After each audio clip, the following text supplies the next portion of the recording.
Welcome back to Third Eyesight. You're speaking with Claudine Paki, psychic medium. Hey guys, part 3 of Satanic Cults, Exorcism and Ritualistic Behaviour with Michelle Picoult again.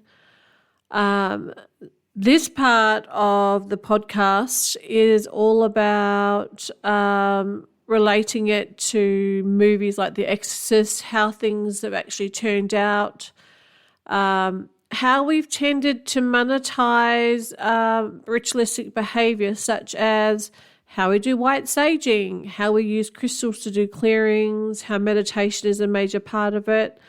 And so we're going to continue this conversation with Michelle again and myself. So listen and let's just hear what's going on. How has it affected them? Has it come back? Has it, in what way? Okay, so I can answer a few of those questions. We have had some pretty out there stuff go on in what they call exorcism. I think what's actually happened over the years, and being a researcher, I've gone through all the research and the documents to look at these sorts of phenomenon. It seems to be that a lot of the rites that the Catholics have ended up putting down has been based solely on the demon's reaction to certain things, which is already a very, very slippery thing, because a demon will avoid what really is working and they'll make a point of, oh, that really hurts me, that really hurts me. So the priest flicks some holy water, getting into desperation, going, well, this will do it. They do that. The demon reacts with such a massive amount of what we call manifestation. It goes nuts. Immediately they go, okay, that works. That irritates it, so keep on that. I see that this has even happened with, and please don't get offended, anyone out there, when they're saying, bring in Mother Mary has to do this. Even those prayers, the demonic power will react in such a way to go, basically to have the people going, okay, we've got something here, we'll really push in on that, to avoid what actually really does annoy it. So it's basically a psychological game. The stuff that goes on, okay, there was the movie The Exorcist. That was actually based on a true story, although, of course, Hollywood's had their fun with it.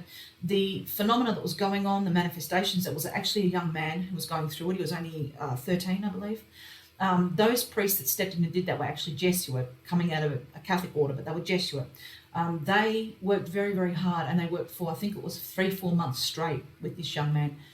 That happened back in, I think it was 49, around about there. He was delivered of that demonic power. He was delivered. So what does that mean? What does delivered mean? Delivered means that it was cast out of him. Okay. It was delivered out of him. The word deliverance comes from basically the mindset, if you think of when you're having a baby, it's delivered. You go and deliver the baby. So the demonic power was delivered from him. He was checked again in his 40s. So when this was happening, he was 13 from memory. In his 40s, the diocese went and checked to see how he was doing, and he has never had another occurrence of it. However, the area where they actually expelled the demon was at the very top of a hospital. They actually locked up the whole floor. It was a Jesuit hospital. Yeah. They locked up the top floor where they cast the demon out. No one ever entered it. When they tried to destroy the building, no one even knew what had happened in that room. Yeah. But the whole floor was locked down. When they actually went into that room later, they found satanic symbols all over the walls. They found all of that. Somehow people had been getting in that room and doing satanic rituals. Right. They found that years and years later. So when they actually invited them in. Well, the demon was in there. Right. But a lot of people claimed from just seeing the movie, they came out demonized, which is not unusual. The Catholic Church ordained that movie to go out because they wanted the world to see the reality of what can happen with demonic powers. But a lot of people went into such fear that it allowed for something to enter them in the theatre. Wow. They went away actually with the demonic power in that, and they became absolutely harassed. So yes, it's demons are fiddly things. I guess really people sort of go, well, I can get rid of, and I've had a lot of people that are mediums or psychics that claim that they can go into your home and do all these cleansings and get rid of all these type of entities. And people have spent hundreds of dollars, and it's just, I've just looked at them. They'll look at me thinking I'm a medium, that I can do it. I'm usually like, sorry, that's really not my realm that I deal with. I know what I can and what I can't do. Yep. And I don't believe that's my specialty. That's why I usually refer them to you anyway, because I think you're pretty good at that. Thanks for that, by the way. It is incredible, because at the beginning of this year we understood that there was going to be a massive rise in this, and I can't tell you how many people. See, generally speaking, even in the Catholic speak, there's a difference between what we call exorcism and deliverance of evil spirits. A deliverance is more or less a minor exorcism.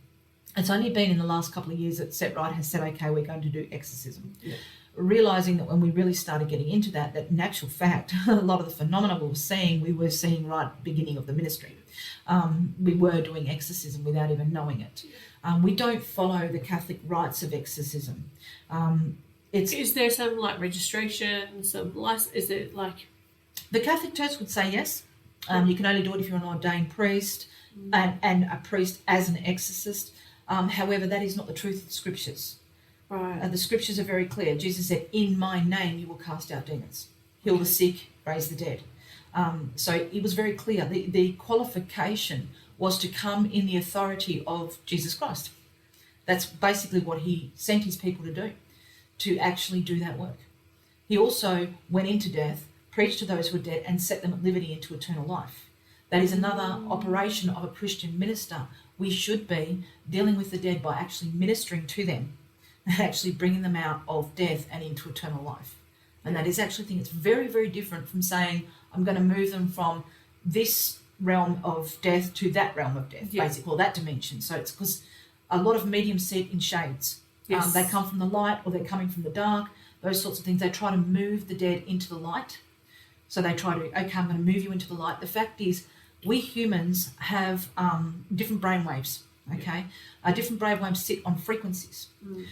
When a person dies, they flatline on a certain frequency. This corresponds with where they are in death, okay? So if they died of suicide, they were in a very dark emotional state when they died. They've remained on that frequency. You cannot change the frequency once they've flatlined. Right. Okay. Yeah. So what a medium, God bless them, what they're trying to do is basically do a, when they get the paddles out and they restart the heart, they're basically, by trying to lift them into the light, they're basically having that effect. They'll have that quick shock, boom, and they'll go up and then they'll resonate back down on the frequency. So it's a frustrating thing for a Christian minister, of myself, to be looking at those things, seeing the sincerity of the people wanting to help those who've passed away, wanting to move them into the light, and knowing that it's only going to be a matter of time before they resonate back onto that level. I think the difference there is that most people say that when they have passed on, they haven't moved over to the other side, they've been stuck. Yes. So they're in a loop of doing the same thing over and over again until their self-realisation is that they have passed away, that they're not connected to this earth, or the realisation that they either need to release whatever it is that's still connecting them to this earth. Yes, and that is the belief systems in some medium circles, because it is a truth in some medium circles. However, when we're looking at the dimensional realms, what we're seeing is what you believe, what the dead believed, becomes their reality. Okay, so if I'm Wiccan, and I believe when I pass away, I'm going to go into the Summerlands. Yeah. That is my belief, and that is where I cleave to. So that's where I hold to. Yeah. They actually have that because, it's a belief system in them. It's something that they built in their mind. It's a psychological thing. Yeah. The fact is, death itself will pass away. So even those that are in death, that is not their eternity. So reincarnation would be another subject on that? To a degree, yes. Reincarnation is basically, as I said last week, the word reincarnation, and anyone can check that, is to actually reflesh. It's to reflesh into new skin, basically. It's not to be born again. Yeah. Okay, because there's a confusion in that. People think that they're in the spiritual realm and they decide, I've made all these errors and I've got to relive again and this is how I'm going to do it. That is actually not a truth according to Scripture. It's not a truth according to anything, actually. It's not a truth. It's coming from a Hindu belief system. It's coming from a Buddhist Hindu background, because Buddha himself, I don't know how many people know this, he was Hindu. He was raised Hindu. He was a rejection of his faith in Hinduism that he became what they call a Buddhist. Another type of ritualistic behaviour we've all turned to, which is collecting Buddhas, collecting Hindu goddesses and all different types of things. That again, we seem to think, hey, and don't say that I actually have a couple of these things, so I'm not telling you that I don't buy into this. I do, because I love them. Like, I love the actual, how they look. Mm-hmm. But yeah, again, I've tended to jump on that bandwagon a little bit, I think. Everybody has, and again, in every single religion and faith, they do, because it's something that they can hold to, that it makes a physicality they can hold to. Yeah.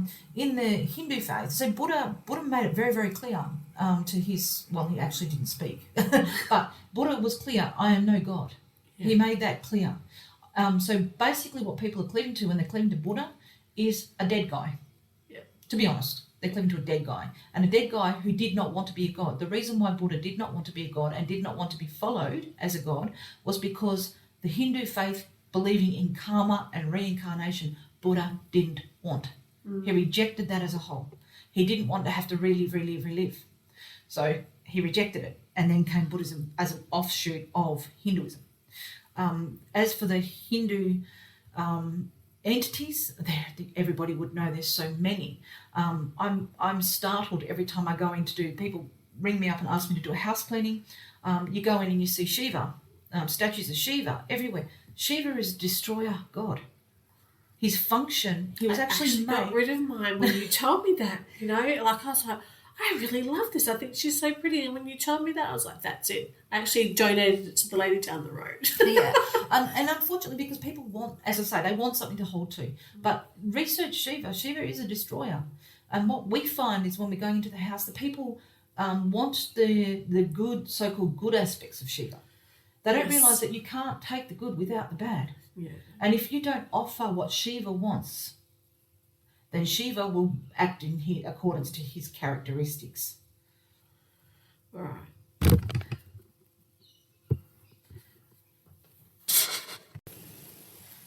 Right.